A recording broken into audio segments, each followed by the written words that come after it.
Thank you very much. I'm delighted to be here.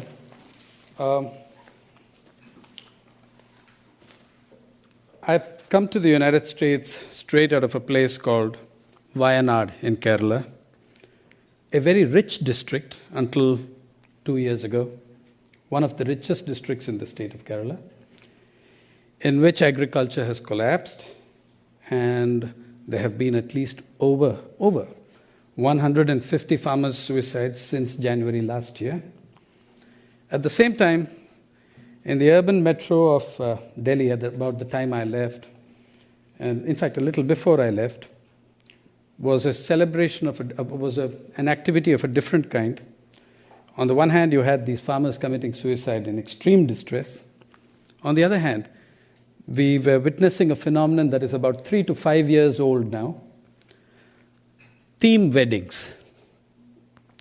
A theme wedding is where you take about an acre or two of land and put up a replica of a great monument, maybe the Taj Mahal, maybe the Sistine Chapel, if it's a Bengali wedding, even Kargil as a theme, and you spend millions and millions of rupees to put up a structure which is going to last 12 hours and then be dismantled after the wedding so as to ensure you exclusivity for your theme.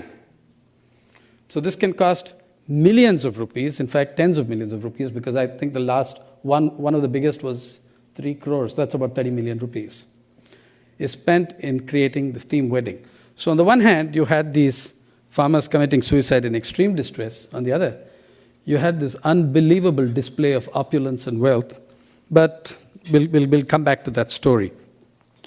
I'm coming in from Seattle, where I noticed that the tsunami still makes front page, and that's as good a starting point as any. It's right here on the front page, carries over. There's more than a page, full page of tsunami stories in this, and I think it's a good starting point for our discussion tonight on inequality and the things you don't get to know from your media. Just let's take the tsunami. Now, all of us know that the tsunami struck on, the stories you don't get to know, even if they do appear minorly in the press somewhere, give you a very different picture of the world functioning around the tsunami. Now, every one of us knows that the tsunami struck on December 26th, devastated 11 nations, 200,000 human beings died, 160,000 of them in 5 countries. And we know about the outpouring of generosity, etc., etc. Here's something perhaps that most people don't know. Of the 11 nations devastated by the tsunami, only 5 have anything approaching major stock exchanges. 5 countries of the 11 have major stock exchanges. These are India, Indonesia, Thailand, Malaysia, and Sri Lanka. Here's the news. Within 72 hours of the tsunami striking, as it became clear that the damage was phenomenal, every one of these 5 stock exchanges reached their historic high. Every one of these stock exchanges, the sensitive index went through the roof. The more the misery, the better the stock exchange did. The biggest records were set by the Indonesian, by the Jakarta Stock Exchange, where the maximum number of people, in a country where the maximum number of people died. The Sensex, the sensitive index of the Bombay Stock Exchange, reached an all-time high by January 3rd, when it was absolutely clear that the tsunami had been devastating in its impact. The JSX of Indonesia crossed one historic high after another. Every day it reached a different level. The SETI, the SCTI of Thailand, the stock exchange of Bangkok, was higher than at any point it had been between 1997 and 2003. The KLSC, the Kuala Lumpur Stock Exchange of Malaysia, reached its highest in 5 years. And the CSE, the All-Share Index of the Sri Lankan Stock Exchange, clocked in at about 16 points below its highest ever since it was founded. Now, if it had happened with one stock exchange, coincidence. All five, the worst five affected countries have the best performing stock exchanges. What conclusion do we draw from it? Well, one conclusion that you can draw from it, though paradoxically it doesn't apply in this case, one conclusion is generally true. The majority of those hit by the tsunami were trivial and meaningless to the stock markets. Yet, they were meaningful enough to send the stock markets through the roof. How did that happen and why? The people affected were mainly fisherfolk, poor people, domestic servants, people crowded into poor quarters along the coast. So many of them have absolutely no participation in the stock markets. So to that extent, they're marginal and trivial to the functioning of markets. However, the stock markets of our time also represent the interests of those who make money out of grief. The sense that sent the markets soaring was the smell of reconstruction dollars coming in. So the greater the misery, the greater the dollars, the better the stock exchange did. No coincidences. You can play that for one stock exchange, not for the 5 stock exchanges of the 5 worst affected countries. One of the great successes of economists and economics in the last 20 years is that we've completely divorced how economies are doing from how people are doing. Economies can boom while people sink. And we've made stock markets central indicators of how economies and nations are doing. By that yardstick, the greater the misery of the people, the greater the misery of those hit by the tsunami, the better the stock markets did. And the better the stock markets did, the better the nation is doing, because it's a central indicator of how national economies are doing. So the more miserable the poor, the better the countries are doing. In fact, I think it's a perfect metaphor of what's really happening in the world. Consider that the same sensitive index of the Bombay Stock Exchange, the Sensex, in May 2004, at the moment of the greatest triumph of the Indian people, when an electorate of 600 million voters showed the world what democracy was about, going to the polls in orderly democratic fashion. And actually, we know how to run elections. And some countries still do. And an electorate of 600 million people went out and against the predictions, the desires, the desperate desires of the Indian elite, the upper middle classes, every single opinion poll, exit poll, the intellectual elite, the pundits of the television channels, just annihilated the government they did not want. Just did it against all the predictions and against the majority of the editorials in the newspapers, which took for granted that the government was going to return to power.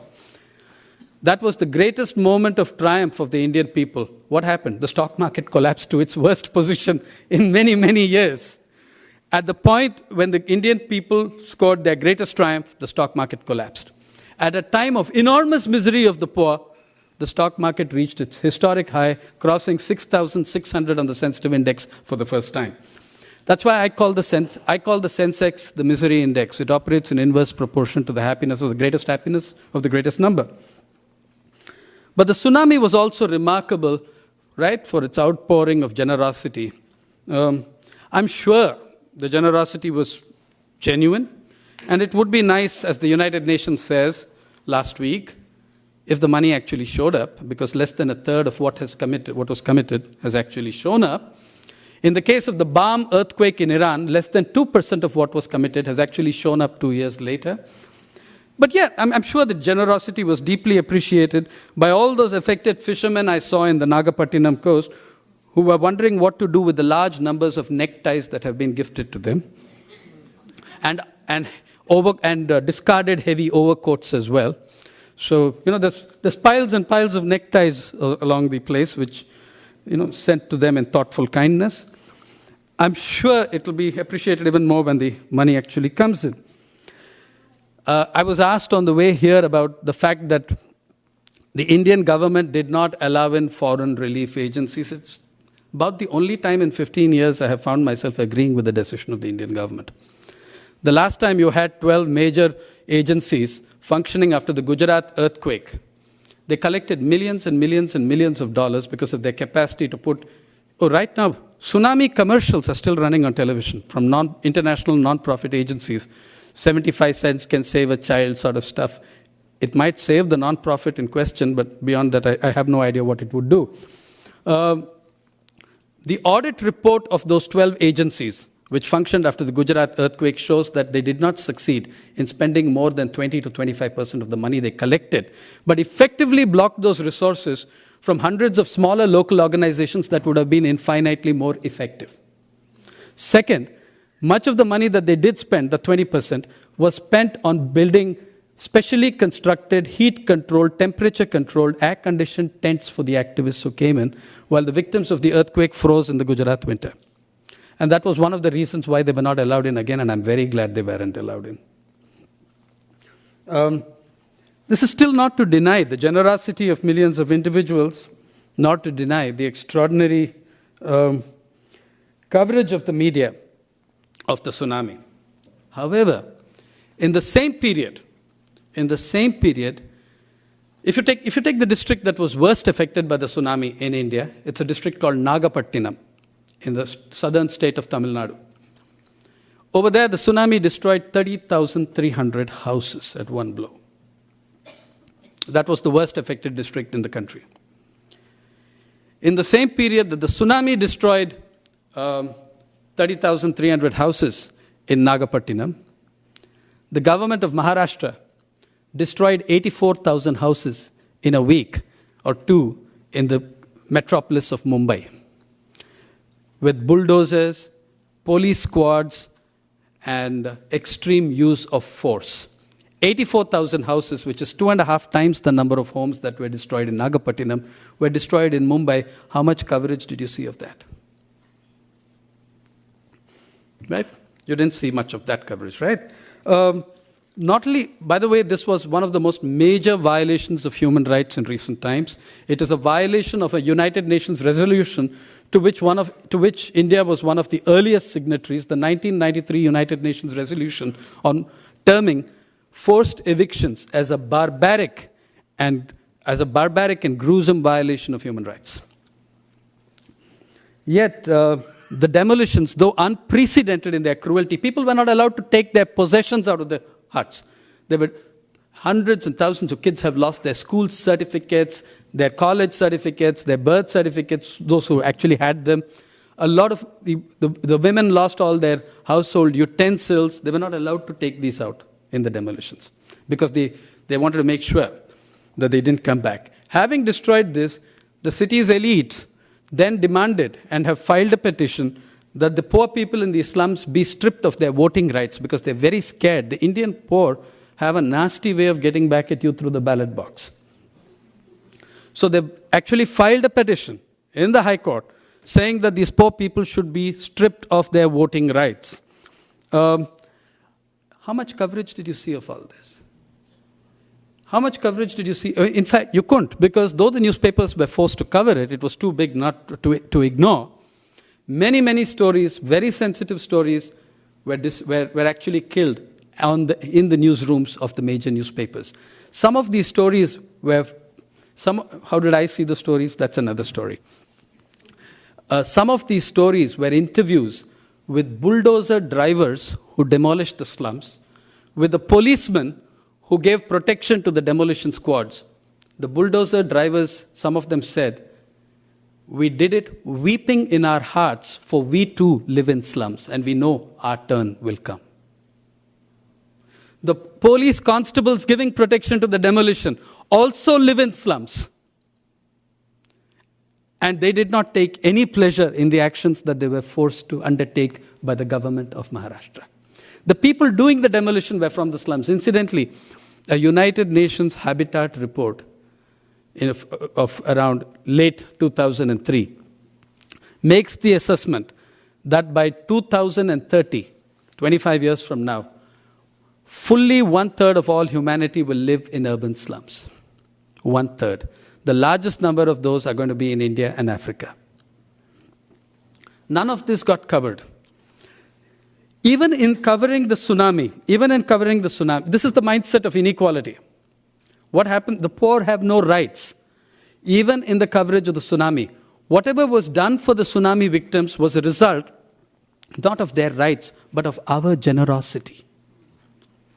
You are going to get a new house, not because you're a citizen of a decent society, not because you're entitled to one, which you are under the directive principles of the Indian Constitution. You're not going to get a house because of that. You're going to get a house because I am sorry that half your family was washed away in the tsunami. It's not about your rights, it's about my generosity. We've reduced people to that. We've reduced the poor to the objects of our generosity and our sympathy. You build your own home, we'll demolish it. But we'll give you a new one. If we choose to, that is, if we feel sorry for you. How agonized we are over how people die, how untroubled we are by how they live. If you look at the Indian stock market, coming back to that central indicator of how economies are doing, the Confederation of Indian Industry, which has the most optimistic take on such figures, says that the total number of people having any kind of investments in the stock exchange constitute less than 1.15%. I repeat, 1.15% of India's 180 million plus households. 1.15% of households. That's the most optimistic figure of those participating in any kind of investments in the stock markets. Yet, as I told, when the stock market collapsed in May 2004, it collapsed for all of 2 days. The country's largest newspaper had a front page mimicking 9/11. Ground zero, said the headline. 2,340 billion rupees lost, notional money, which came back 2 days later, notionally.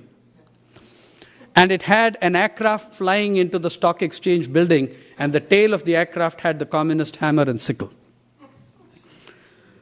Well, when the stock exchange collapsed for all of 48 hours, this was following what every political analyst across the spectrum says is India's second most historic election since its independence. 1977 after the emergency and 2004. The finance minister of the country abandoned the first day of parliament, did not attend the first day of the new historic parliament. He came rushing to Bombay to the stock market to dry the tears and hold the hands of distraught millionaires of Dalal Street. While, because 2 days later it was okay, but he stayed there 3 days to make sure that the market behaved. Then he went home. It was meanwhile, an election that was very largely fought in at least 2 states on the issue of farmers' suicides. It took another 149 suicides of farmers in the southern state of Andhra Pradesh before the Prime Minister condescended to visit the place. But a twitch in the Sensex had the finance minister jetting out to Mumbai. That is the difference of attention. That's the difference in the attention you get if you are poor or if you are rich. So it's all about our generosity and our feelings and whom we are feeling sorry for today or who we feel sorry for most of the time. If you start applying these measures to the various forms of generosity that you see, you'd get a very different picture from what you get through the tsunami coverage. One of my favorite forms of generosity is the drive to wipe out malaria in the third world.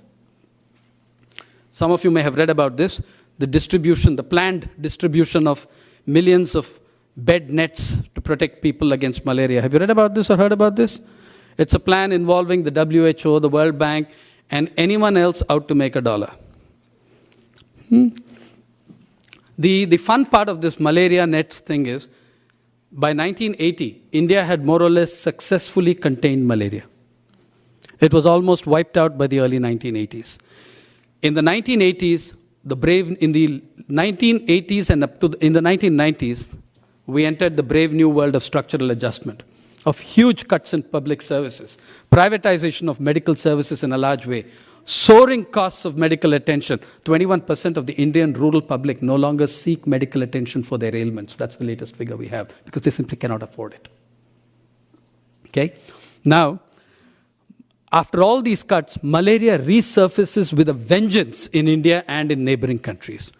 Having caused it to resurface in the first place, now generosity demands that we distribute bed nets, millions of bed nets to people who don't have beds. Now, if you're living in a hut, you don't fix your bed net to the wall because you don't sleep close to the wall because that's where the creepy crawlies reside, the scorpions and other stuff. You try sleeping a little away from the wall. I'm a rural reporter. I spent 270 days of every year for the last 12 years in the villages. And self-preservation causes you to figure out these sort of things about where you sleep and where you don't sleep. Okay? So first, we're giving these bed nets to people who don't have beds. At a cost of God knows how many millions of dollars. It's planned. Every time it's been attacked, they have withdrawn quietly, only to try and bring it back through the next government. Now, if anyone with half a brain knows that even if this nets, oh, by the way, you'll forgive the gendered language, it isn't mine, it's theirs. It says that these bed nets will protect you against malaria because the nets are impregnated with anti-mosquito repellent. Whatever that means. Now, anyone with half a brain knows that the malaria, anyone with, we'll exempt the experts, right? We're talking about people. Anyone knows that the malaria mosquito is not most active when you sleep. It is most active at dawn and dusk when people are in the fields. Of course, you could make a bold new fashion statement by walking about in your net, but it might cramp your style. Right? The whole thing is one unmitigated racket. This is the generosity. The generosity, the charity that begins at home and stays there. Right? It has nothing to do with the eradication of malaria in these countries. Speaking of malaria, one of the astonishing things you can look at in the spectrum of inequality across the globe, both in the terms of what's happening and in terms of how the media cover it, is what I call the globalization of communicable diseases. Anyone in the audience remember this word? SARS? Rings a bell?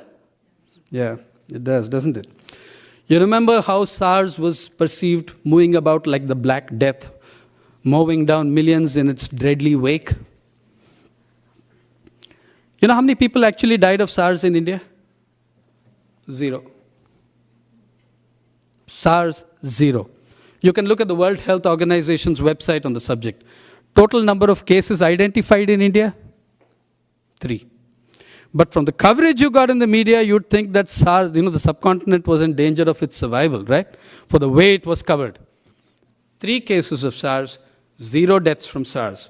Why did SARS get so much attention? And by the way, I'm not saying SARS is not dangerous. You're going to get a hell of a lot more of SARS by other names and not in the not too distant future. Because we have globalized communicable diseases through the strategies of the last 10, 15 years. Through the policies of the last 10, 15 years. However, it's important to look at why SARS or plague got, in 94 we had a plague in India. Every aircraft going out of India was sprayed while going out, sprayed while being received at in airports in the West. The plague killed 53 people. SARS, worldwide, in its 100 days, according to the World Health Organization's website, in the 100 days of its existence in the first round, across the planet, SARS killed 879 human beings. That's about half the number of people who die of tuberculosis every day in India. But TB never gets the same kind of coverage because it kills the wrong people. SARS germs, plague germs, kill the beautiful people. So they get that kind of attention in the media, in the medical systems, in the government's policies. Plague germs, SARS germs, they are notorious for their non-observance of class distinctions. They board aircraft and fly club class to New York, and that scares the pants of the world. Right? So they affect the wrong kinds of people. And I'm not just talking about poor countries. How many people are aware that in August 2003, in October 2003, the government of France, one of the best off countries in the world, the government of France acknowledged that in August 2003, 15,000 senior French citizens had died in a heat wave. Now, France has had heat waves before. Why did 15,000 people die in that heat wave? And why is it that all those 15,000 citizens were elderly pensioners and retirees? The thing is, 879 people from SARS in 100 days, 15,000 people in rich France in the space of a month. And it didn't make the world headlines because they were largely poor elderly pensioners whose health benefits had been subjected to severe cuts in the preceding 2 or 3 years. That's why they died. If it had been 800 people of the flying classes, you got that kind of coverage. When 15,000, and again, we're not talking about Bangladesh or India, we're talking about France. 15,000 senior citizens died. It didn't make news. You can get onto the net and look at the figures and the discussion. They had a special parliamentary commission to go into it. I don't know what came of it. It might also be interesting to look at why China was the worst affected country by SARS. And that has a lot to do with what we're discussing today. In the 80s and 90s, we entered this world of structural adjustment, cuts in subsidies, cuts in basic services, withdrawal of entitlements of poor people, and privatization of just about everything, including soul and intellect. The Chinese government closed tens of thousands of factories. Now, if you're a citizen of China, you accessed your health through your workplace, through your school, your factory, or the local network that you were aligned with. When tens of thousands of factories were closed down across China, millions of workers lost their access to health. The chain of command, the alarm system, the signal system by which a new disease got reported and got checked at the labs in the tertiary level, that system completely collapsed. Therefore, when SARS hit, there was no plot on the Chinese government's part to conceal it. For most of the time, they really didn't know because they had destroyed the system by which they could have known. They destroyed it to save a few $1 million and lost a few $1 billion because the depredations you visit on the poor tend to come back to you. That was the year that the Chinese GDP took its worst hit in a decade and a half. Also, leaving severe scars on the GDP of Singapore, Thailand, and a number of other countries also hit by SARS. The Great Software Festival of China was cancelled. China lost billions of dollars, though it saved some millions, in throwing workers out of work, throwing workers out of their factories. So that happened with China. Did I mention France? In this country, I have no idea, I don't think there's a clear estimate, how many elderly Americans crossed the border into Mexico and Canada to buy drugs. Okay? I do know that your federal government has responded to it by conducting police raids on pharmacies in Michigan. Not by trying to provide cheaper drugs to poor people, but by conducting police raids on pharmacies in Michigan and on the Mexican border to prevent people from getting cheaper drugs. Okay? In Africa, thanks to the new institutional arrangements under TRIPS and the WTO, under the Trade-Related Intellectual Property Rights and the WTO, an Indian company which produced so far the cheapest, the company's name is Cipla, which produced the cheapest anti-AIDS drug. Millions of Africans were denied the right to get this drug at dirt cheap prices by the intervention of multinational corporations of the pharmaceutical sector. After a huge outcry, after considerable outrage across the world, a compromise was reached, but the owner of the company will tell you that he can still provide it much cheaper if it were not for the pressures working on him nationally and internationally. In other words, the profits of corporations in this unequal world rate far above the lives of millions of Africans. That is absolutely clear. It's crystal clear from the conclusion about it. Yet, the game is unraveling.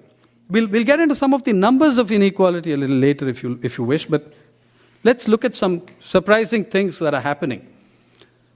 The guys running the game know it's unraveling. They're aware that things are not going as per plan. And maybe the plan was different in any case. But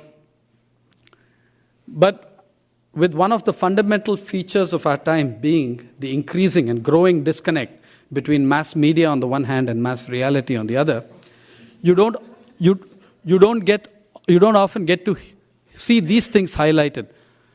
Let me quote three very, very important people and institutions. Our planet is not balanced. Too few control too much, and too many have too little to hope for. Too much turmoil, too many wars, too much suffering.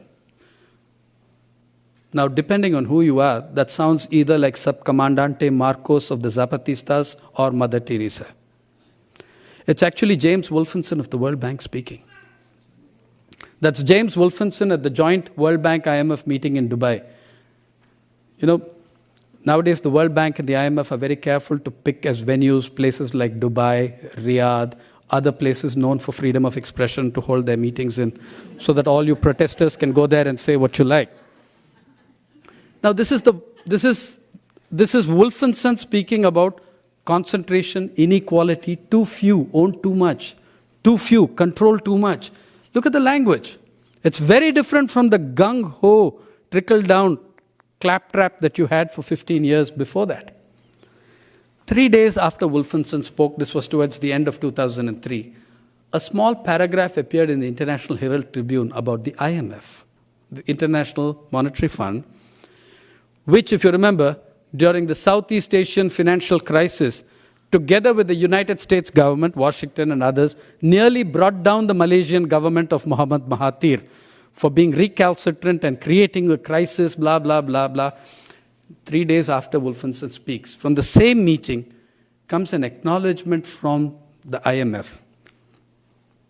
that the IMF has since accepted that Mahathir's capital and currency controls formula actually worked. You nearly brought down an elected government because it didn't conform to your prescriptions. And then calmly, 5 years later, you say, well, our shucks, we got it slightly wrong. We just blew the whole region apart by doing so, but, we're admitting it. Around the same time, the third member of the Trinity spoke. This is the Oracle, the Wall Street Journal. And we'll come to the Wall Street Journal in greater detail in a minute. A few days after Wolfenson got it off his chest, the Wall Street Journal came up with this very original line. Well, original for the Wall Street Journal anyway. It wrote, the Wall Street Journal said editorially, yes, markets are a great way to organize economic activity, but markets need adult supervision. Gee, if they'd figured that out 20 years ago, millions of lives would have been spared. Now, I think there's a strong case that the World Bank, the IMF, and the Wall Street Journal are in urgent requirement of adult supervision. But, all three of them are now hedging on what's going wrong. They know that that market fundamentalism has run its course, that things are going very badly wrong. Throughout the 90s, to even suggest that the market was not God was to invite derision, attack, ridicule of a very abusive nature, right? The market wasn't just good for democracy. The market is democracy. You can't separate these two things. Now, as it begins to unravel, let me give you the later thoughts of the Wall Street Journal on the elections in India. This is the same newspaper that argued that markets are democracy, etc., etc. Here is the Wall Street Journal. It writes 5 days after the Indian election results, because that's how much time it took to get out of the trauma. Democracy is perverse. Democracy is perverse. It's attacking the Indian election results.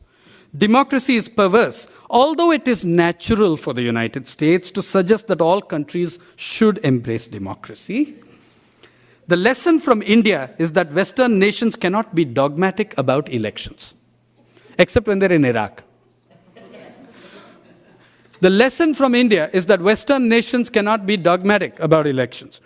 The journal continues, as India's elections will testify, this is on their op-ed or edit page, as India's elections will testify, Democracy is not always supportive of coherent economic policy and prosperity. You want me to translate that for you? It means that that the voters are really dumb and very dangerous, and let's coddle them. Continue, verbatim quote. The West should be more hesitant about promoting political competition. For alas, that could destroy the leadership, unquote, that pursues real economic change. So don't promote elections and stuff. For God's sake, these miserable peasants in India go and change governments that are promoting markets. The WSJ continues. The lesson is that if India wants to be an economic power, it has to pay heed to the global voter known as the investor. If India wants to, screw your electorate. You want to be a power, you pay attention to the global voter known as the investor. And then it adds as an afterthought, because it may not look all that democratic, in addition to your own voters at home. Gee, thanks. We can listen to our own people so long as they think the way you want them to. But surely that's a regression. But let me not put it all at the door of the Wall Street Journal. We have far more enthusiastic people at home, like the editors of our own newspapers, one of whom wrote when the collapse took place. In 2004, no government, just before the election, this editor wrote 2 pieces. In 2004, no government that the markets see as hostile can survive. Just before the election, he also wrote that the era of mass elections, mass meetings, door-to-door campaigning and election rallies is over. Elections will now be decided on the basis of what people learn from the media. As famous last words, those ranked alongside Tarzan's, "Who greased the grapevine?" He also made a pronouncement on after the crash. The markets have spoken. He had read the entrails of the market, like the ancient wizards who read the entrails of the whatever animal that they made miserable. Now, all the other newspapers in the West contributed to the building of this tiger economy model, this emerging tiger stuff, when in fact inequality was being entrenched at a devastating pace. Let me give you the example of the New York Times. Mr. Keith Bradshaw, renowned investigative journalist of the New York Times and expert on the automobile industry, which of course qualifies him immediately to comment on Indian agriculture, is sent to the southern state of Andhra Pradesh to deify the greatest, the most beloved third world leader in the West, Mr. Chandrababu Naidu from my home state of Andhra Pradesh. If you Google this name tonight, if you check LexisNexis, you will find that no third world leader, the only other third world leader who will get you an equal number of hits is probably Saddam Hussein. Okay? But for totally different reasons.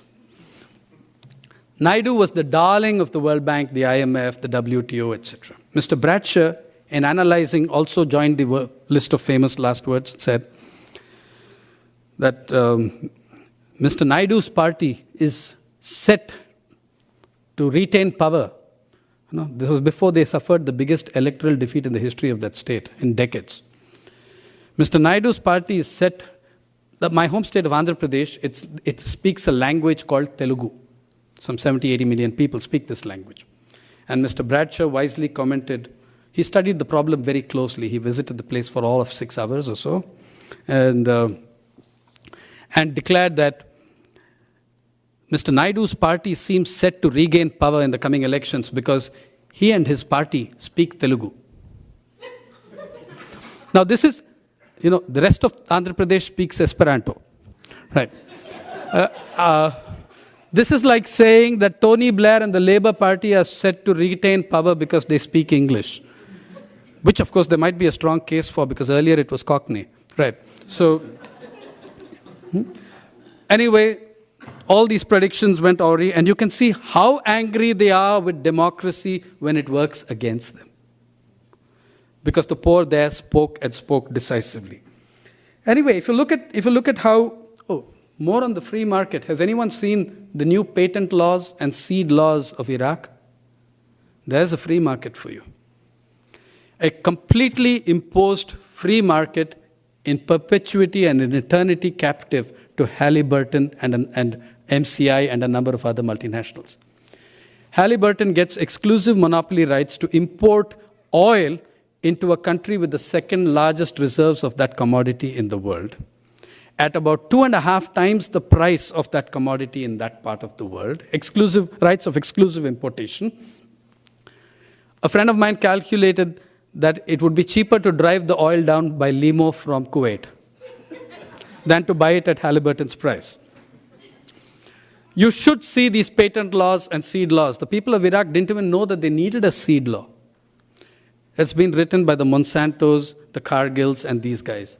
It's been, whatever other doubts you might have about the law, you can see that it's been written by the lawyers of American corporations. The language, the tone, everything is unmistakable. A country has been reduced to a colony in perpetuity. It doesn't matter how representative the government of Iraq is tomorrow. It can have no... The free market precludes Iraqi ownership of any Iraqi asset of significance. Okay? Soon after Saddam fell, a couple of very entrepreneurial young guys started a cell phone network, which was shut down physically by your army and handed over to MCI, which had no previous experience of building networks in such places. Right? That's the free market. I'm sure the Iraqis will be very grateful. I see them expressing it every day. The opening up process in many ways now, in many of these countries, resembles the opium wars of the 19th century. But let's look at this growth of inequality worldwide. Inequality has grown faster in the last 15 years than in the preceding 50. It's grown faster in the last 15 years than in the preceding 50. Every single report of the United Nations Development Programme's Human Development Report, which has been coming out since 1990-91, shows you this and shows you that it has intensified with every single successive year. The income gap between the top 20% of the world's population and the bottom fifth has more than doubled. By 1998, the top 20% consumed 86% of all goods and services. The bottom fifth of the world's population are currently living on 1.2% of the world's resources and services, goods and services. The world's richest 200 people doubled their net worth in 4 years leading to 1998, which means that they more than doubled their net worth in 4 years to over $1 trillion.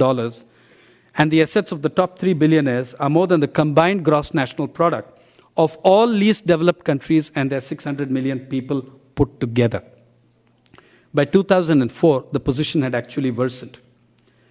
To that point is what I think the bank and the fund were beginning to worry about.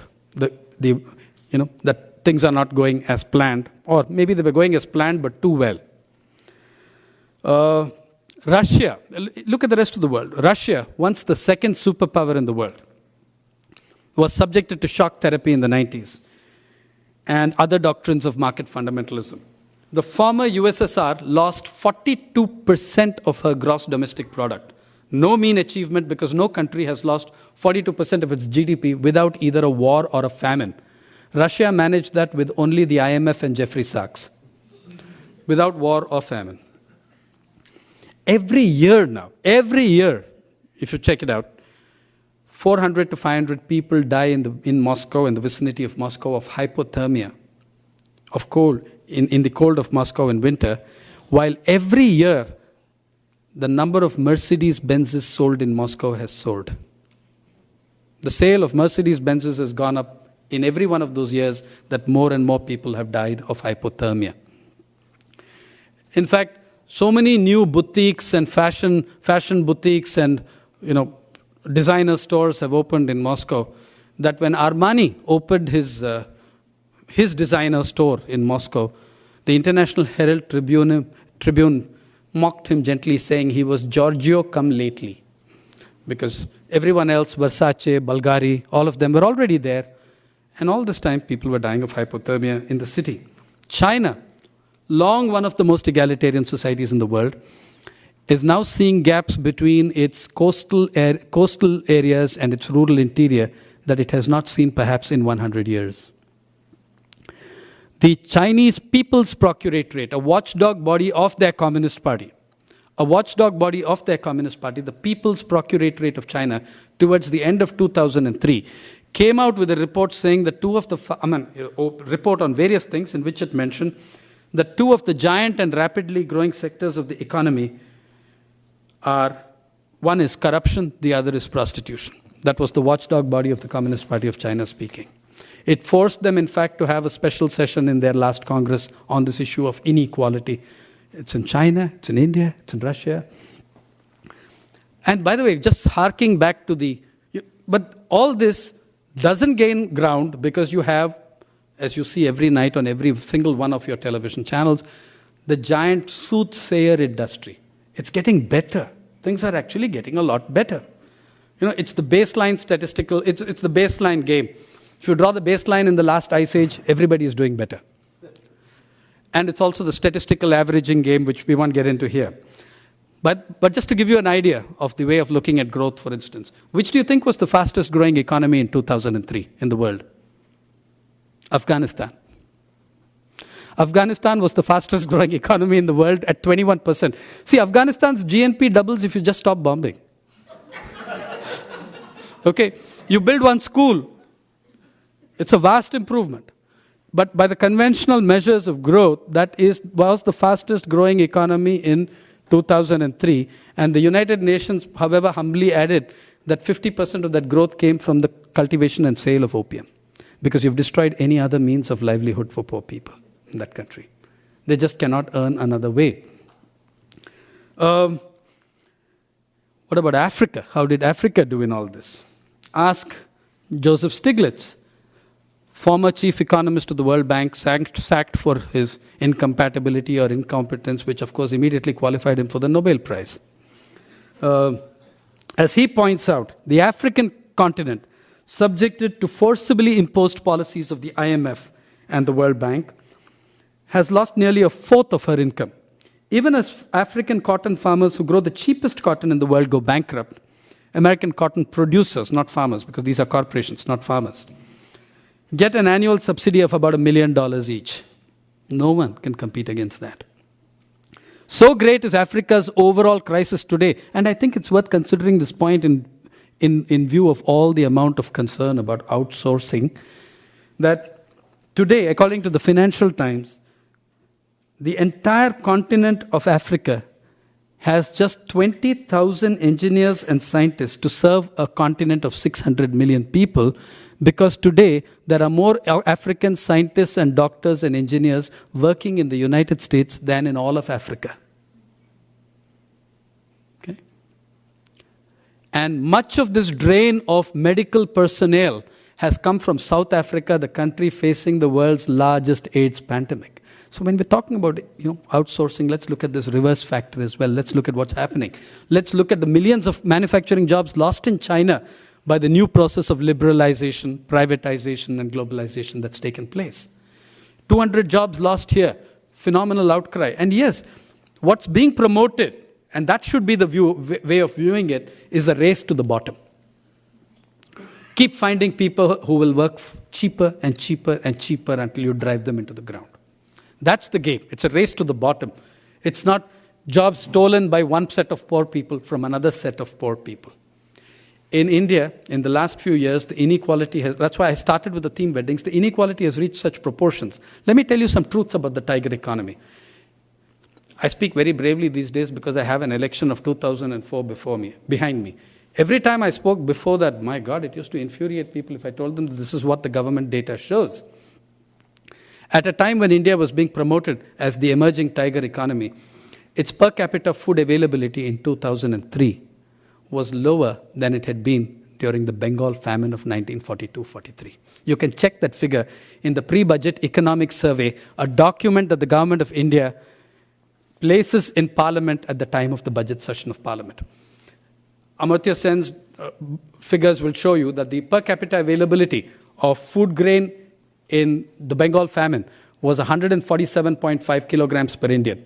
In 2003, it was 141.7 kilograms per Indian. 7 kilograms less than it had been during the Bengal famine. In this period, we were still implementing the structural adjustment policies of export-led growth In a period when per capita availability of food grain was so low, India exported 13 million tons of food grain in 18 months at a price far lower than that at which she sells it to poor people in her own country. We exported that grain to overseas markets at 5 rupees 40 paise a kilogram, while selling it to poor people in Andhra Pradesh at 6 rupees 45 paise a kilogram. And then we boasted, look at our mountains of food grain. Mountains of food grain existed because the structural adjustment programs had so effectively destroyed the purchasing power of the poor that they could not buy food at those prices. It was that hunger that drove the kind of election results you saw last year. Once we entered the brave new world of liberalization and privatization, India cut development expenditure from her budgets, cut development expenditure from her plan outlays from 14.5% of gross domestic product to 5.9% of her gross domestic product. That is a cataclysmic fall from, that's a fall of about 30,000 crores, which is about $7 billion. We removed $7 billion from development expenditure. But we didn't just remove $7 billion. When $7 billion is invested in the Indian rural economy, it converts into about $30 to $35 billion of rural income. We blew that income away. And that's when the crisis began. That's when the farmers' suicides began. That's when our agrarian crisis took off. That's when thousands of farmers committed suicide between 1997 and 2003, becoming the lead issue in at least 2 or 3 states in the election, the suicides of thousands of farmers, which have had the misfortune, the total misfortune of being the mug who has to cover. Don't think that farmers' suicides are something that happen only in India. They happen right here in the United States. Maybe they don't all get reported as suicides because there are 2 problems associated with the reporting of suicides all over the world. One is stigma. The second in USA is insurance. So a lot of them, if you speak to the farm unions here, they will tell you that the number of suicides which are not necessarily reported as suicides, but as accidents, because you don't want to deny the family insurance. In India, there are at least 7 ways in which you can undermine the suicide figures, and that was the investigation I did between 2001 and 2004 in Andhra Pradesh, which I'm now doing in Kerala, and finding out that the number of suicides in the rich district of Wayanad, Kerala, is as intense as in the poor district of Anantapur in Andhra Pradesh. Because cartels have emerged at the global level, which are controlling and rigging commodity prices. Commodity prices have collapsed at the level of the producer, at the level of the wholesale, at the level of the small farmer. They haven't changed much at the global level. Each time one of you goes out there and buys a cup of coffee, 1/20th of what you pay for that cup of coffee goes to the guy who spends his life growing that coffee in Wayanad or in Brazil. The rest goes to Sara Lee, to Kraft, to Nestle's, to Starbucks, and to the big boys. Okay? That's how the world of commodities is now rigged. The prices of commodities are falling for the producer right in this country. In the United States, between 94 and 99, consumer prices at the markets actually rose 2.8%. But family farm prices crashed 37.5% in this very country. We're just slaughtering the small farms, the small households across the world. If you look at your farm subsidies, which are leading to suicides in Africa, for instance, they didn't go to small farmers in the United States. They went to 26 Fortune 500 corporations. I was delighted to find who your struggling small farmers were when I checked the Associated Press database on this story. I cried buckets when I realized that, poor old guys standing in the line for handouts of agricultural subsidies in the United States included Ted Turner and Scottie Pippen. And not to forget, David Rockefeller. Yeah, they're all listed as recipients of agricultural subsidies in this country. Whereas your small farmer is going bust. I worked for a semester while teaching in the University of Iowa in the late 90s, in 1998, where every day I read in the paper about another family farm going belly up, more foreclosures, more farms closing. And once the farmers of Iowa had a spectacular protest where they came and released lots of hogs in the streets of one of the towns nearby, and explained that while the price of pork in the supermarket had not fallen 1 cent on the pound, their prices had collapsed. So somewhere, the money was going somewhere. Where was it going? This is happening in the United States. Farmers' suicides are occurring in the United Kingdom, up to the 2001, for which figures are available, at 2.5 a week on average. Okay? They're occurring in Burkina Faso and Mali in Africa, where cotton growers of Burkina Faso are getting wiped out by the subsidies of the EU and the United States. All over the world, that small farmer is getting wiped out to the benefit of corporations. That's the kind of situation you're looking at. In Latin America, long the world's most unequal region, inequality rose so sharply in the 90s, which was terrible for a continent that had seen 100 million people fall already below the poverty line in the 1980s. They had 2 rounds of shock therapy. There's an Oxfam figure that tells us that in Mexico alone, an additional 11 million people fell below the poverty line between 1990 and 96.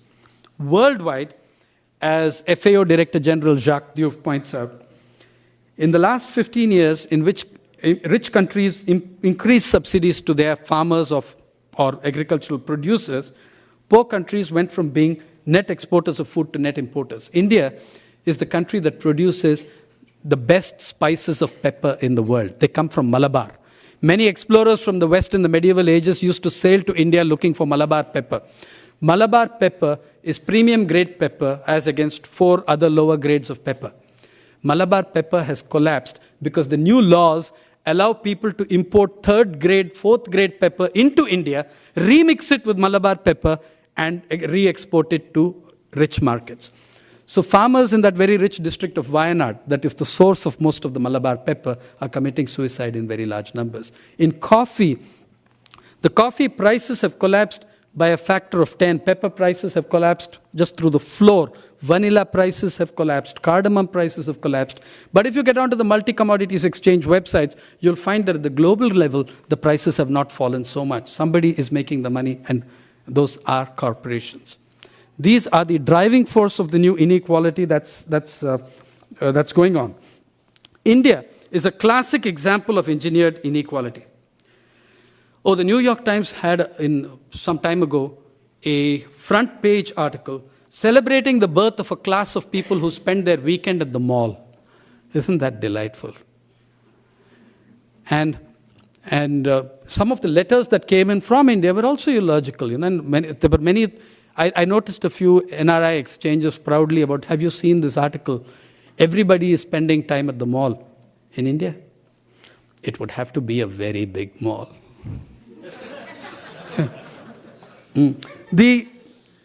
While all this celebration was going on, per capita food availability was falling. At a time when the tiger economy was being painted, India's position in the rank of nations in the Human Development Index of the United Nations fell from 124 to 127, which places us below for the poor people, not for rich people, because India's rich are richer, I think, than some of North America's rich. However, it places you below, for the quality of life for poor people, it places you below El Salvador. It places us below Botswana and the occupied territories of the Palestine. So here, it's pretty much like the tsunami model. The greater the misery of the poor, the greater the achievement of the markets. The greater the misery of the poor, the better the rich are doing. And here we come to this thing of what does that inequality growing in I've traced it for you now in all the continents, in Africa, in Europe, wherever. It's happening in Japan, again, one of the more egalitarian societies in many senses. It's happening and growing very rapidly in Japan, where the Japanese are under severe pressure to privatize their pension funds, to privatize their provident funds, to privatize their simplified life insurance and postal savings.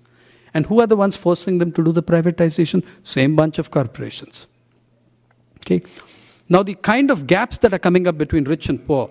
In 2002, in this country, Professor Paul Krugman of Princeton wrote that essay on inequality. And there's also another brilliant essay by Jamie Galbraith on the perfect crime, inequality in the global age, where Krugman argues, quite correctly in my opinion, that obscene levels of inequality don't merely threaten economic well-being.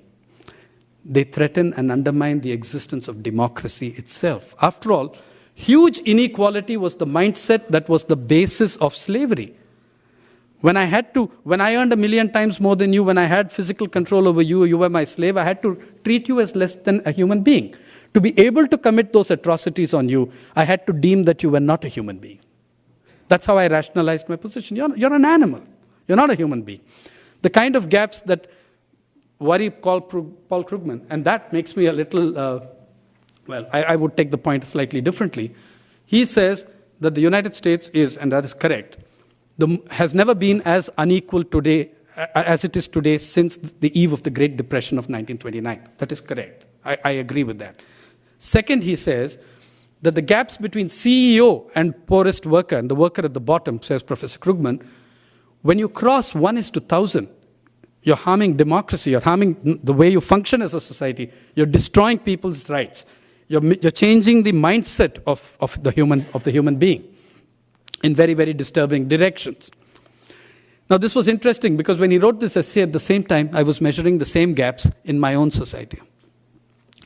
I took the earnings of CEOs in Indian society, which are regularly published in a celebratory fashion in the Economic Times, which is a sister publication of the Times of India, which is never tired of telling you it is the largest English newspaper in the world, run by Bennett, Coleman and Co., more affectionately known as Bandit, Conman and Co. And the gap between the top CEO and the average agricultural worker, landless agricultural laborer, was not 1:1,000, which terrified Krugman, was not 1:5,000, not even 1:8 or 10,000, it was 1:30,000. Now let's take a joint venture of India and United States. Anyone remember this word? Enron? When Enron, the gap between the Indian CEO and the Indian laborer was 1:30,000. If you take Enron, which imposed its project on the richest state in India, which now faces bankruptcy because of that, mainly because of that project, it destroyed a number of welfare projects because of the amount of losses run up by the state in this adventure. Enron was promoted by 3 companies, by Enron, Bechtel, and General Electric. Who headed General Electric at the time? The incredible Jack Welch. This project displaced hundreds of farmers in that region for a project that bankrupted the state, the richest state in the country. Most of those farmers are women farmers because it's a high migration area and most of the farms are women-headed households. Now, if you compare the wage of that woman who's lost even that income, she's even lost that income. She was earning about 4,500 rupees as a farmer. How did it compare with the top CEO model of Krugman, Jack Welch, who retired on a final package of $123 million, an exclusive box in the baseball stadium, and a private jet? But, I mean, let's admit that he did make sacrifices. When people got angry, he gave up the baseball box. Okay? So, she gave up her entire livelihood, involuntarily, maybe even her life. The gap between them was not 1:30,000. It was 1:1.2 million. That's the gap between that $123 million, and I'm not counting the perks, I'm just counting the cash. Between the $123 million and her 4,500 rupees, the gap is 1:1.2 million. How can you sustain such obscene gaps? How can you sustain that kind of inequality? How can you sustain the kind of inequality which the New York Times acknowledges 3-4 days ago in its front page on the failure of water privatization in Latin America, though it never criticizes a corporation, American corporation by name, for the kind of mess that now plagues Latin America. It blames the governments of Latin America. And I'm sure that's right. Let's make it very clear that in this neoliberal global model, it's not wrong just to say that the International Monetary Fund or the World Bank or the WTO imposed something on the Indian government. The Indian government is filled with elites who readily welcomed what was imposed and took great delight in imposing it on their populations as well. Okay? It is an ideological outlook. It is a mindset. It's the mindset of inequality. It's the mindset of neoliberal globalism. So thousands of farmers have committed suicide around the world. All these things have happened. Inequality gets worse and worse and worse and explodes. Even in terms of wars, it explodes. By the way, speaking of outsourcing, there's never any protest over outsourcing of war. There's pressure again on us to send troops to Iraq because, you see, now we've held fair and free elections. Right? After all, there's plenty of expertise here in holding fair and free elections. Ask Ohio or Florida and they'll tell you. Right, so they've held them now in Iraq. But a number of countries are being asked on the old Roman model to send troops. And by the way, if you're from Latin America or someplace, you fight for the American army for a certain number of years and you actually stay alive, then you can apply for citizenship. It's the old Roman model. Okay? We should know we lost hundreds of thousands of lives fighting for British imperialism. In the same Iraq, we lost 8,000 troops in a single battle, in the Battle of Kut in 1916. And it was for the same rhetoric, regime change. Because the Brits had taken a bashing at Gallipoli from the Turks. The Brits had to explain to their population why tens of thousands more people had to die. So they desperately needed a propaganda victory. At that time, the ragged, wretched Indian Sixth Army, which had seen months of fighting without respite, was asked to go and change the regime in Baghdad. They were cut to pieces, caught between Turks, Kurds, Iraqis, Shiites, Sunnis. The outsider always ended up uniting everyone else. Okay? So that we did that. Then we were asked to die for British imperialism. Now we are asked to die for American imperialism. The Irish had the right take on this. They had the right take. They always said, the sun never set on the British Empire because even God can't trust those bastards in the dark. Now, whether it's in the sphere of war, whether it's in the sphere of economics, whether it's in the sphere of culture, whether it's in the WTO, the World Bank, the IMF, or in the lives of ordinary people, we've structured an incredible inequality that threatens every kind of decent human norm. And yet it is unraveling. You've seen it unraveling at Seattle, at the WSF, in the Indian elections, which terrify the Wall Street Journal with an almost apocalyptic vision about democracy being perverse. Things are going awry. Resistance is growing. I want to end with this one thing that I'd like to share with you from my... I wasn't trained as a journalist, I was trained as a historian. And some 25, 28, 26 years ago, speaking of the Roman model, I read the Roman historian Tacitus. Tacitus and the Annals, Nero and the burning of Rome, in which Tacitus, who though he hated Nero, was honest enough to say that Nero had not, in fact, set Rome on fire. But he was scared as hell that people believed he did. So he had to do something to distract the population of Rome. And what did he do? He decided to hold the biggest party ever held in the history of the Roman Empire. Nero offered his gardens for the spectacle, as Tacitus says in Book 15 of the Annals. You can look. One of the nice things is that you can look up Tacitus on the net today. Some university in the United States has put up Tacitus fully on the net. And Tacitus said they had a problem with this party. Because his garden was a concave kind of a place, and surrounded by higher spots. And it was a bit dark.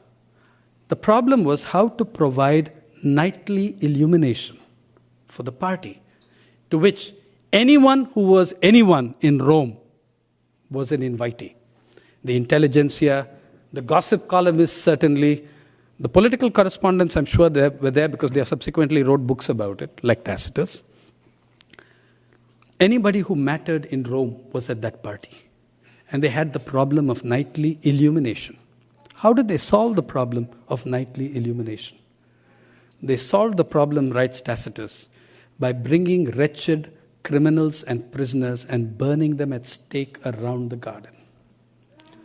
Now, by the way, it's not just Tacitus who says this. Other contemporary historians also corroborate this incident. Now, we are not going to worry ourselves about Nero. Okay? Nero was nuts, we know that. Unlike all those other just and sane Roman emperors who routinely fed thousands of human beings to the lions, he was nuts. They were the good old salt of the earth. The issue is not Nero. The issue is Nero's guests. Who were the guests at that party? What sort of mentality and mindset did it require? What sort of mindset did it require to pop another fig as another human being went up in flames? What sort of... These were people who were the intellect of Rome. These were the best and the finest. They knew what was happening. They could see what was happening. In this case, they did not have the option of averting their gaze. It happened in front of their eyeballs. For me, I was always mystified about who Nero's guests were, much more than any interest in Nero. When I started, I have been a rural reporter for 12 years, covering many things that cheer me up, many things that make me optimistic, many things that convince me that democratic and popular movements will prevail against neoliberal globalization. But one of the things that breaks me up is the covering of the ending of thousands of human lives through suicide, which are unnecessary, which need not occur. In the last 5 years of covering these, I've answered my question about who were Nero's guests. I guess we all are. One more farmer goes up in flames. One more widow takes her life. One more farm goes bust for no fault of its own. But the party continues. Apart from the many strategies we can discuss about what to do, I think one starting point we can all agree on and what we can do. I think in this world of inequality, we can refuse to be Nero's guests. Thank you. You've been listening to a presentation by the award-winning rural reporter, author, and photojournalist, P. Sainath.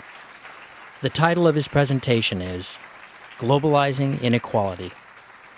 In a moment, we'll return to the question and answer session from the program.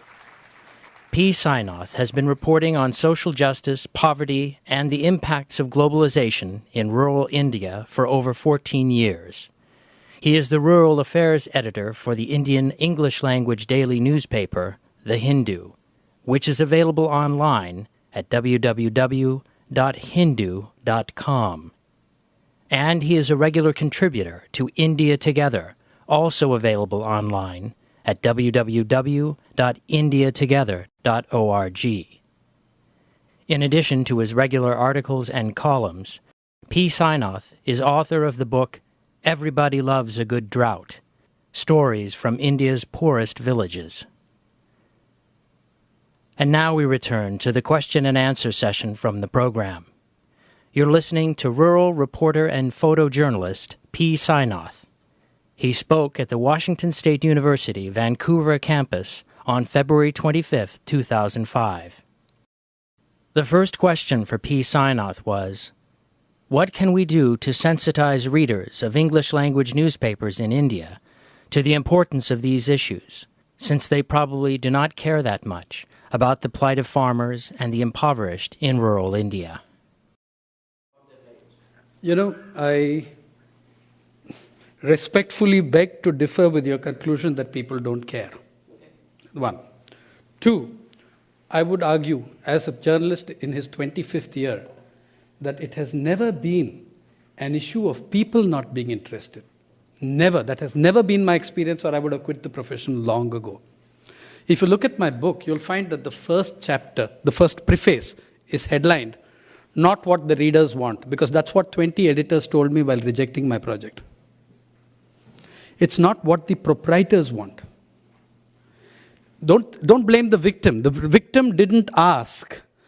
The reader didn't ask for many of these stories. The reader doesn't have a damn choice if that paper is a monopoly and the only game in town, like the Times of India and Mumbai. One of the things that I found really hilarious, are you familiar with the Hindi language press names of newspapers? Yeah. Before I left India, Dainik Bhaskar ran half a page on Eminem. In the Hindi belt, the relevant... I only got to know about it because a friend of mine, a Hindi journalist, a very well-informed guy, was asking me, "Ye banda kaun?" You know, a half page on Eminem, the rapper, in a part of the world that has no idea what the heck you're talking about. It has nothing to do with what the readers want. It has to do with what advertisers want, with trying to build a particular kind of culture, with trying to invent a particular kind of reader, and that has been the incredible success of the Times of India. They've invented readership.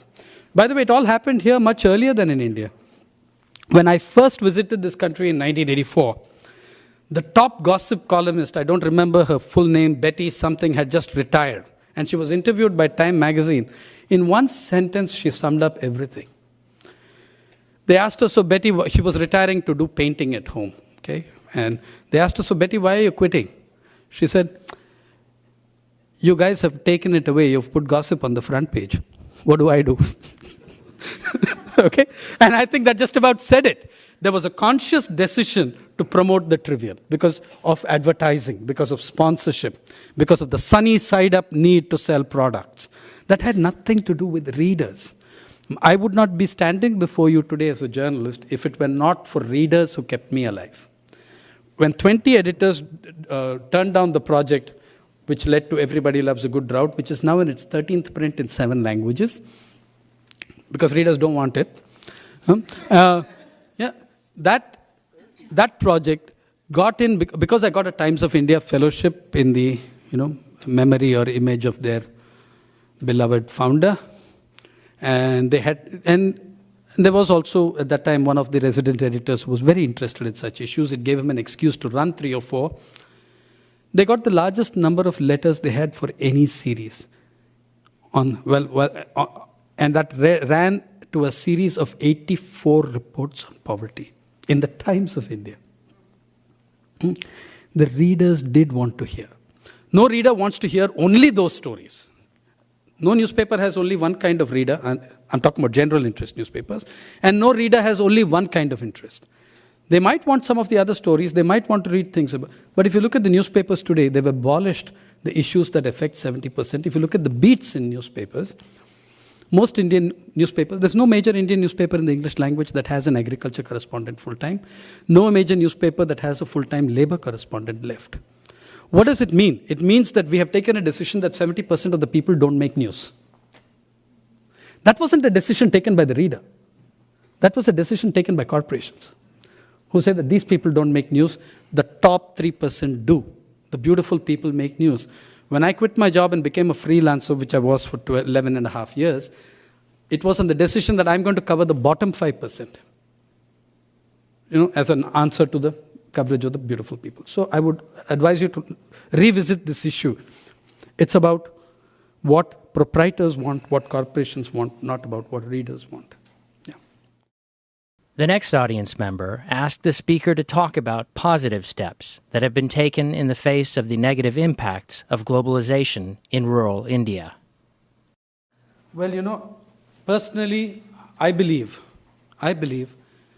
that there were many major shifts in Indian politics in the 80s and 90s that were of a positive nature, but are now threatened by the kind of changes that have taken place. One, I find when I look at my 24, 25 years as a journalist, I see an attitudinal change in people from when I went to, say, Chhattisgarh 24 years ago. People spoke to me with extreme servility, hand across the chest, hand over the mouth, bent over to address you because you wore a pant and a shirt and were obviously somebody very important. Today, when I go to the same places, I see people with their chests sticking out, and I see a gigantic story in that change. The ruled are no longer able to rule in the old way. The ruled are no longer willing to be ruled in the old way. The rulers are not able to rule in the old way. There's a challenge to the authority at every point. Second, people are far more conscious of their rights than they were some years ago. They may not be able to enforce them as they would like to, but they are very conscious of them. Third, for me, the huge positive thing, the greatest positive thing in recent times, as I said, was that 600 million poor people went and showed the world what democracy was about. They were lined up against the most powerful array of forces in the country. A government that spent billions of rupees on propaganda promoting a concept called India Shining, ignoring the India that was burning.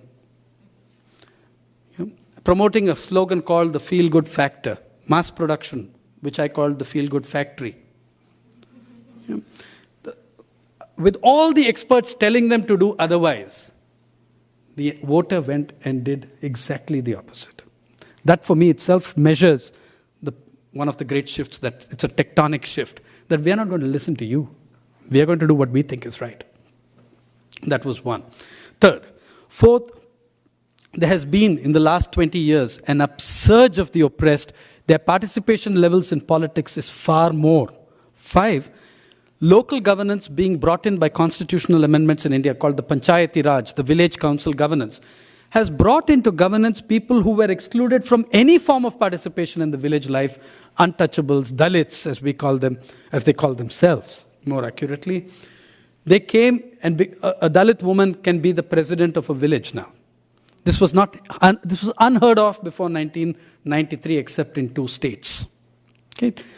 Yet, having all those positive changes, now we have a situation where the Dalit woman might enter parliament, but parliament means very little, because it has ceded its sovereignty to the WTO and agriculture. At the very moment when the excluded are entering the halls of governance, the levers of power have less and less power, because someone else is making the decision away from the country, outside the economy. So that's one conflict. So it's an ongoing struggle, but there are many positive things, and for me the 2004 elections was absolutely the most positive. Second, all over the world, huge struggles are taking place. Let me give you one example in India just now. If you I visited a district in Kerala. While going to Wayanad, I landed in a state called Tamil Nadu and drove past one district which strangely disoriented me. It took me 20 minutes to figure out why I was so disoriented while traveling in the district of Palakkad. And then I realized this district, for about kilometers and kilometers, there is not a single sign of Coca-Cola or Pepsi. The people have abolished these things in that district.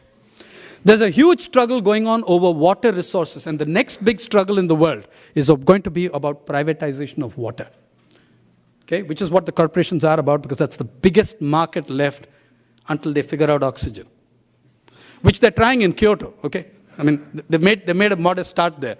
But every day, Coke and Pepsi drain off billions of liters of groundwater from Indian farmers. It's leading to physical fights and conflicts between police supporting Coke and Pepsi and the farmers. In this district of Palakkad, in a place called Plachimeda, Coke has sunk thousands of bore wells much deeper than any poor farmer can afford to go, and sucked off their water.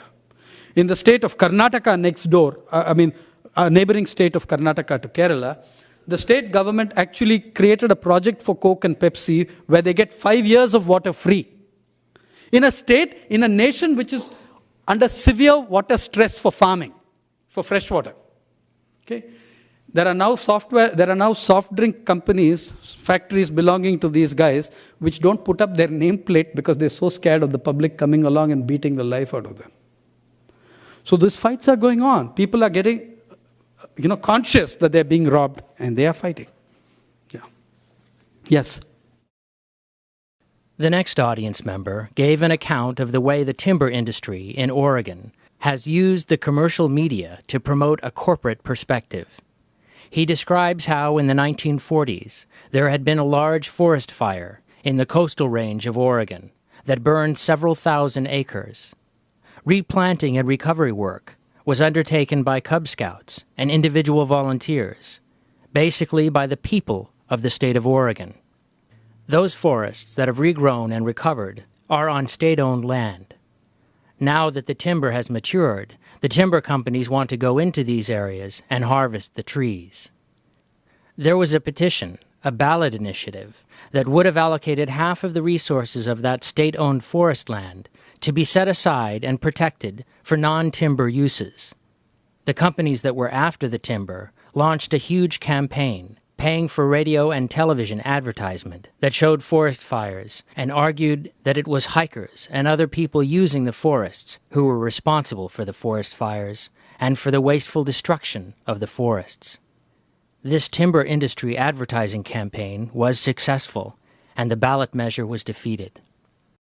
After the initiative was defeated, a researcher at one of the local colleges published his findings that all of the fires that have occurred in these forests over the past 300 years have been caused by the companies cutting the trees. Yeah, I think that's a fairly common story across the world.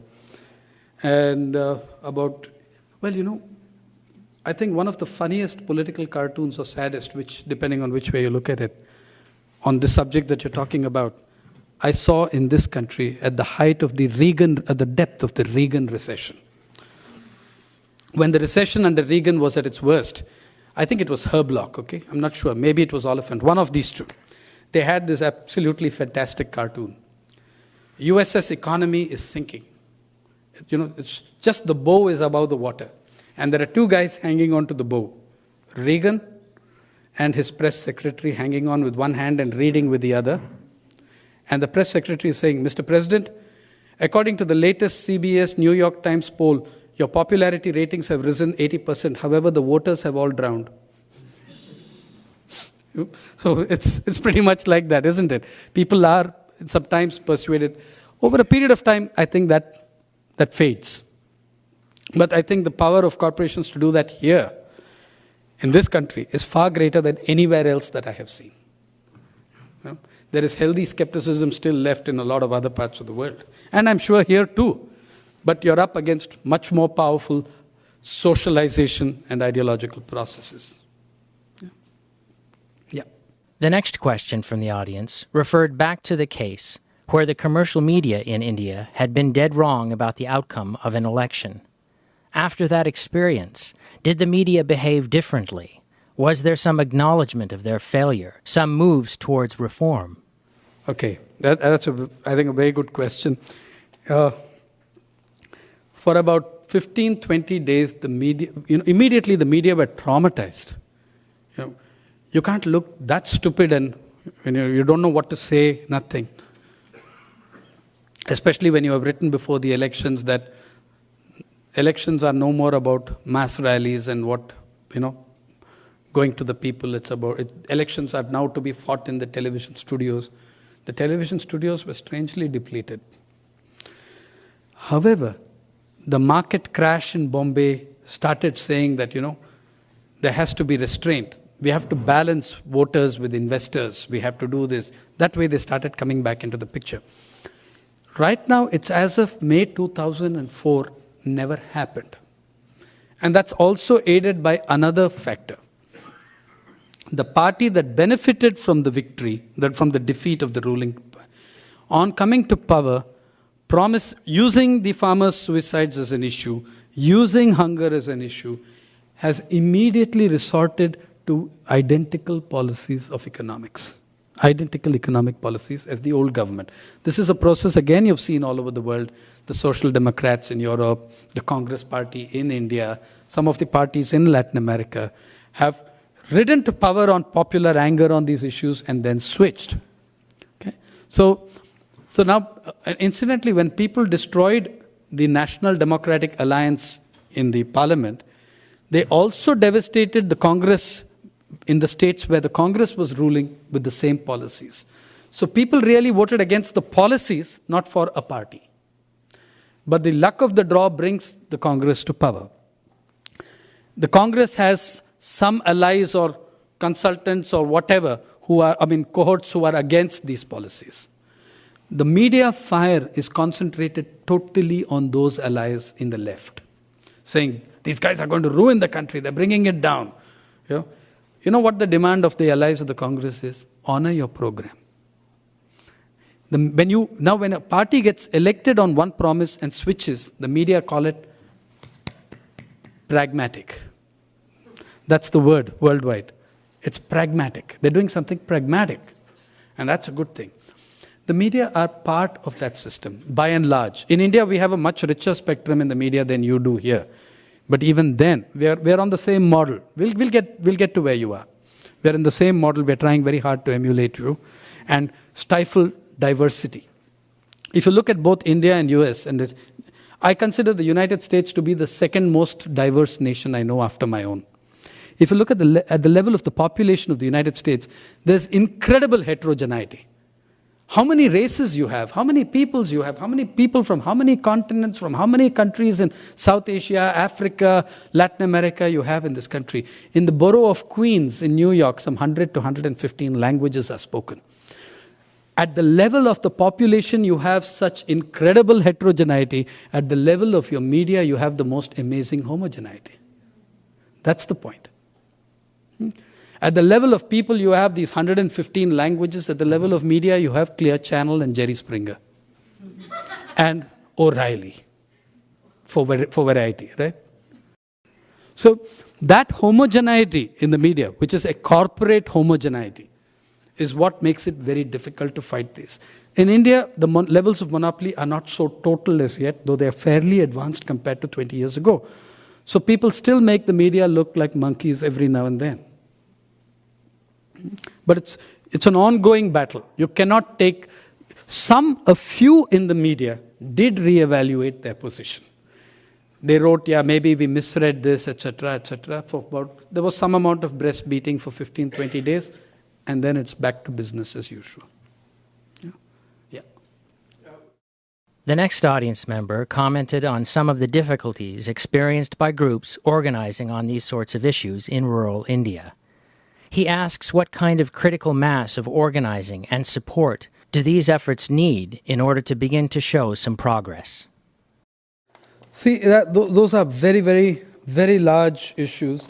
But if you look at, if you look at the TDP, you look at the Telangana Rashtriya Samiti, the TRS, these guys, there are lots of things that are very interesting. And it also connects up in some ways with the kind of socialization process and media monopoly stuff that he's raising. Whether it's the NRI promotion of what was happening in my home state of Andhra Pradesh as this incredible thing. It was also a Western projection of what was happening in Andhra Pradesh to some extent. Andhra Pradesh, the Telangana region, and many of these regions symbolize some of the basic failures of the Indian state in the last 40, 50 years. We've not addressed certain pressing land issues. We've not solved them.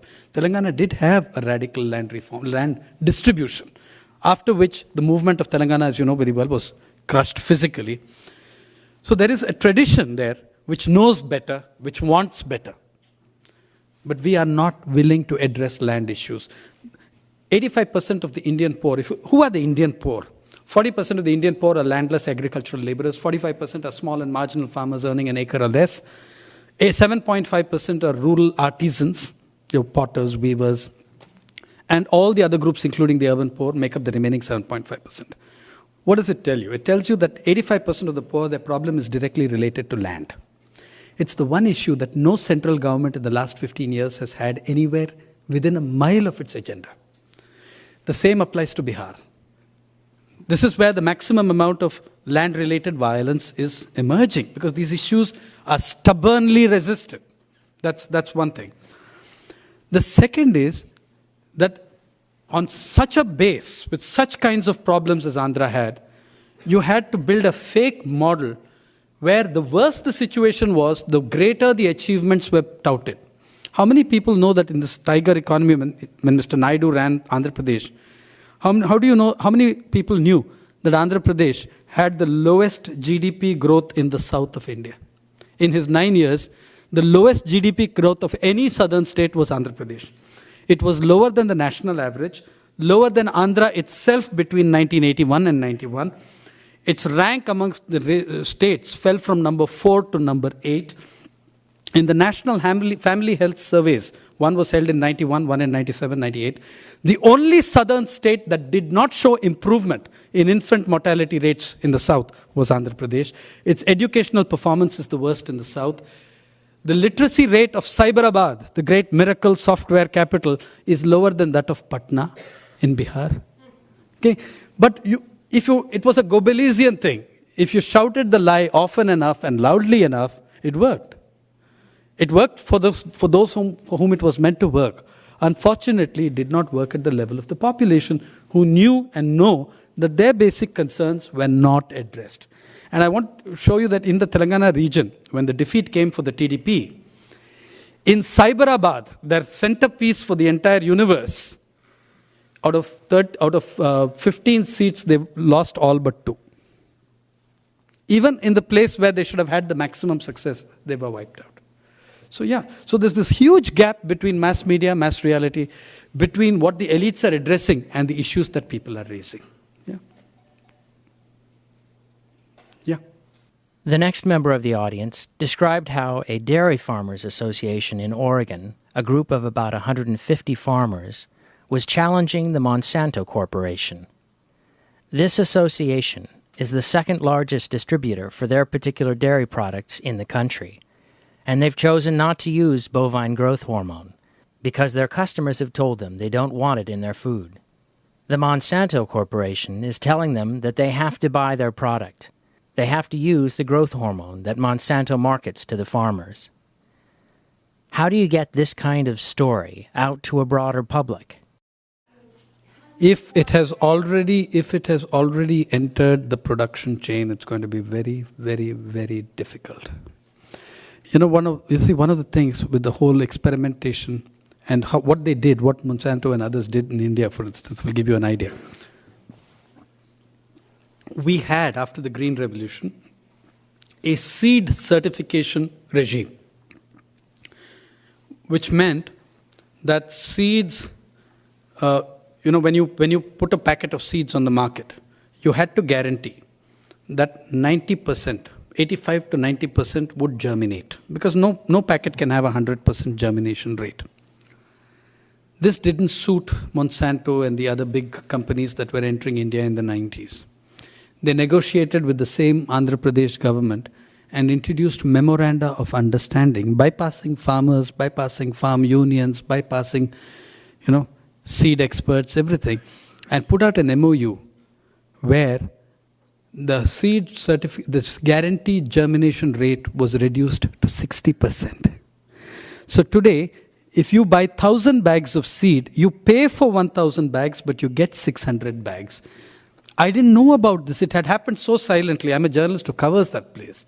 It was brought to my notice by farmers in a village who told me, suppose you went to a pharmacy, to a medical shop, and you were offered a medicine which says 60% of this might work. Would you buy it? I said, no, I wouldn't. And why would you? They said, we have no choice, because they've let loose all these seeds in our market, and every one of them is now, they've lowered the bar. Even our local manufacturers have lowered the bar. Then, to be able to lower the bar, they removed every kind of regulatory mechanism that existed. You know what happened? Not only did BT cotton and other stuff came in, thousands of spurious seeds came in, spurring further suicides. You cannot trace it, you cannot pin it down, because the regulatory process is gone.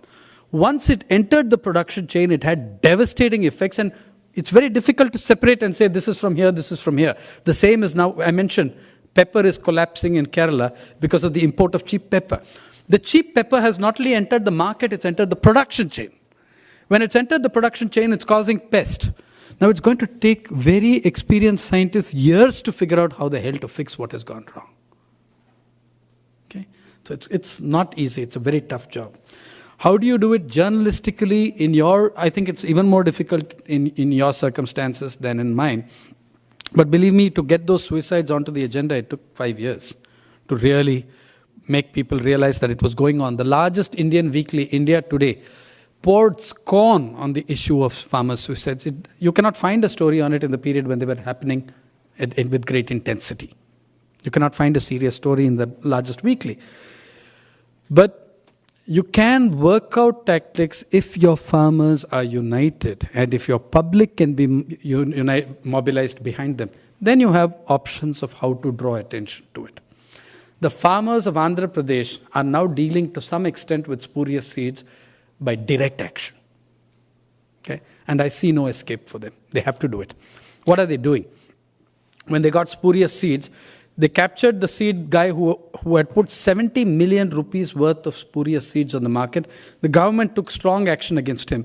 But the laws are so watered down that the court censured the government and let the guy go with a $10 fine, 500 rupee fine, for putting 70 million rupees worth of spurious seeds into the market. Next time the farmers didn't go to the court. They captured the seed factory and said, do we get compensation or do we get a bonfire? The company paid up. Okay.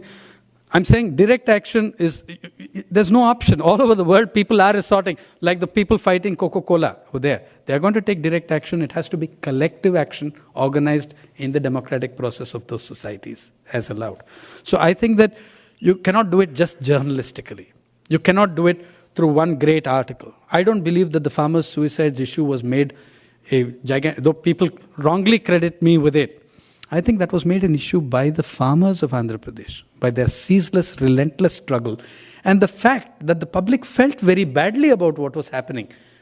People are not intrinsically anti-farmer, not at all. There is a nostalgic thing for every one of us came from a village once. There is, in fact, a nostalgic affection for the farming community, except that your farming community is corporate, largely.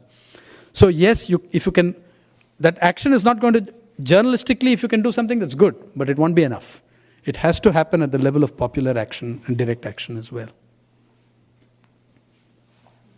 Yeah. The next member of the audience described a postcard campaign by Corporate Accountability International, a campaign being supported by the Vancouver Washington Peace Coalition. The campaign is directed at the Coca-Cola Corporation, telling them to stop stealing water from rural communities of India. The postcard, addressed to the head of Coca-Cola, expresses the concern that bottling factories in India are using local water resources to such a degree that it is having a very serious impact on local communities and farmers. It is estimated that 2/3 of the world's population will not have enough water by 2025 unless steps are taken to address the issue. The postcard demands that Coca-Cola stop stealing water, and specifically that they close their plants in 2 cities in India. This audience member asks if this kind of campaign is effective. I have no idea about the group you're talking about, but the facts contained in it are broadly correct. And I don't know what kind of action your local groups choose to take, I'm not aware of. I know the action that is taken on the ground, and I'm very supportive of it. See, I should tell you one thing, that water theft that they're speaking about, it's costing human lives. And incidentally, if you look at the Indian politics and the Indian polity, every major political crisis in India has had water involved in it. In the south of India, the biggest political explosion is between Tamil Nadu and Karnataka over Kaveri waters.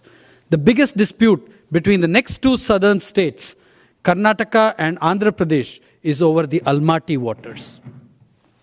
The biggest dispute within Andhra Pradesh is over the Krishna Waters Tribunal Award for Mehboob Nagar and other districts. The biggest dispute in the north, which led to an explosion in the 80s, was over the Ravi bees sharing dispute, which was at the basis of the Punjab problem in the 80s and 90s. Our single biggest dispute with our neighbor Bangladesh is over the Faraka Barrage water sharing. Our single biggest dispute with our neighbor Nepal is over the Kosi Barrage water sharing. Water is a gigantic and explosive issue. It's tearing communities apart. In that situation, the luxury of taking it away for amusement parks, water parks, golf courses, soft drinks factories is simply unaffordable. In a desert state called Rajasthan in India, they have a plan of putting a large number of golf courses as part of tourism. The average golf course in the West takes between 1.8 million and 2.3 million liters of water per day in season. If you take the whole season, 20 villages in Rajasthan can see the entire summer through on that amount of water. People are dying without that water. In Rajasthan, over water disputes and farming disputes, 4 farmers were shot dead 2-3 months ago by the police in one of these struggles. This is going to intensify and intensify, and we are going to decide in the Nero's Guest syndrome whether soft drinks are more important than human lives. We have to take that decision. And I'm saying that farming is being destroyed. If you're a small farmer, and I'm a big company, and I come and put much deeper bore wells, much more bore wells than you can ever afford, you're dead no matter how good, how skilled a farmer you are. And that's what's happening, and that's Plachimada, that's absolutely correct. That's why there's a huge struggle there. Now, I'm not aware of the group that you've mentioned, but I'm pleased that someone's talking about it. I'm really pleased and grateful to that extent, because the facts reflected in that are correct and honest. Yeah. The next member of the audience followed up on the previous question. He described the work of Corporate Accountability International and recommended their website at www.stopcorporateabuse.org. He described an earlier campaign by the organization, which was formerly known as InFact, which targeted the Nestle Corporation for their marketing of infant formula in developing countries. That campaign, which included a sustained boycott against the Nestle Corporation, was ultimately successful in forcing reforms. The current campaign, targeting the Coca-Cola Corporation has not escalated to the level of a boycott, but these postcards and other pressure may have an effect, and certainly it is possible to move to a boycott or to direct action to increase the pressure for change. Although it is not easy to estimate the impact of these kinds of campaigns, it is clear that such campaigns have had an impact in the past. Let me offer you a personal example and confession. Till 2001, I was a very big consumer of colas, and I love them. Okay? But I used to drink an Indian soft drink called Thumbs Up, which since has been bought out by Coca-Cola, leaving me with no options, and therefore I am relatively sugar-free in recent years. However, the reason I gave it up was because of Andhra Pradesh and a district called Anantapur, where the maximum number of farmers' suicides have taken place. I was drinking, I'm a big cola consumer till 2001. I went to an area called Nallamada in Anantapur. It's a place where you used to get, within Anantapur's bad situation, you used to get good, decent, very sweet-tasting groundwater in Nallamada. In 2001, when I was looking in the suicides of Nallamada, people were very reluctant to offer me water. And I said, no, I want water, give me water because I'm thirsty. And they very shamefacedly gave me a glass of water which was it was brown in color and had sediment floating on the top. And then one of the farmers very apologetically told me, see, we didn't want to give you this water, but tell me, sir, why don't you take a Coca-Cola that we have? It was their water that went into that Coca-Cola. From that day, I stopped drinking Coca-Cola. I mean, it was not possible. I still like cola, but I find it's not possible to think about that when that was a life and death situation that I'm trying to talk about. Yeah. Yes. The next question for P. Sainath asked if there were particular strategies adopted by pressure groups and communities that have been successful or have contributed to progress in these efforts. Apart from the movements that have succeeded, I would say that even the movements that we may not count as successes have left some legacy which works, some tactics that work, some issues that remain with us. So I'm never going to write off all of them as total failures because they teach us something even as they fail. Yeah. I personally think the challenge and the huge trick is in marrying the different energies now loose in the global and national arena. You can no longer say, think globally, act locally. You've got to think globally, you've got to think locally, you've got to act locally, you've got to act globally. The whole plate is on your table now, right? You can't evade. But there are so many specific issues floating about, and this is what I wonder when I look at the WSF and say, maybe we need to think a little further. How do we get these energies together? Speaking of positives, I think that the elections in Venezuela were a great positive. With the entire might of the United States and all the corporations of the world ranged against Venezuela, the people from the poor hutments and slums and chawls went out and put back in power, not once but twice or thrice, the government that they wanted. So I think that in some countries that failed. Yeah, but people didn't necessarily stop trying. So I think that how do we marry these energies of these different movements together? If you're going to have transnational oppression, then you've got to have transnational resistance as well. There have been examples of some things like that happening. When the first Bush War, what was the third Gulf War and the first Bush War was fought, there was coordination which just came about between Australian longshoremen and Indian sailors in Calcutta. Okay? About not offloading anything meant for war. They would do everything else but not touch weaponry, not touch anything that they felt was, feeding into the war effort. So I think you're going to have to look at how people can coordinate across boundaries, across continents to make these movements.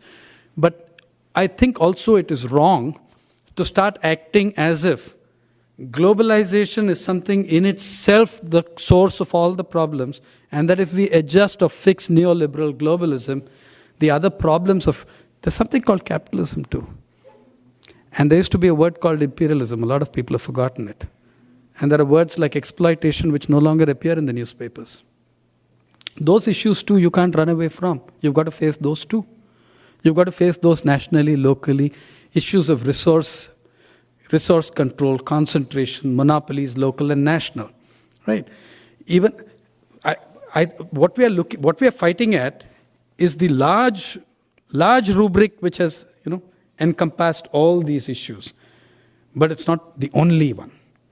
So I think, how do we work out how do we work out strategies that marry all the progressive energies into major movements rather than just be an anti-Coca-Cola movement or just an anti-Pepsi movement? These are very important. How do you integrate them into other movements that are also, or link them to other movements that are also very important? That's one. Second, how do we balance this national and global? The land monopolies of India were an issue before neoliberal globalization. They've become a much worse issue under neoliberal globalization. It's made things much worse, but they have other roots as well. So how do we differentiate between the layered nuances of these crises and work with them? I think it'll happen. I think that the way people have shown support for the Plachimada struggle from all over the world is one example. So, yeah, and though it's 20 years late, even today groups all over the world are taking up Union Carbide and Bhopal. So some sort of wider consciousness is coming. I wouldn't say that all those movements have failed. I'd say there were elements that we can take from what happened and learn. Yeah, sorry. You've been listening to a presentation by the award-winning reporter and photojournalist P. Sainath. The title of his presentation is Globalizing Inequality. He spoke at the Washington State University, Vancouver campus on February 25, 2005. P. Sainath has been reporting on social justice, poverty, and the impacts of globalization in rural India for over 14 years. He is the rural affairs editor of the Indian English-language daily newspaper, The Hindu, which is available online at www.hindu.com. And he is a regular contributor to India Together, also available online at www.indiatogether.org.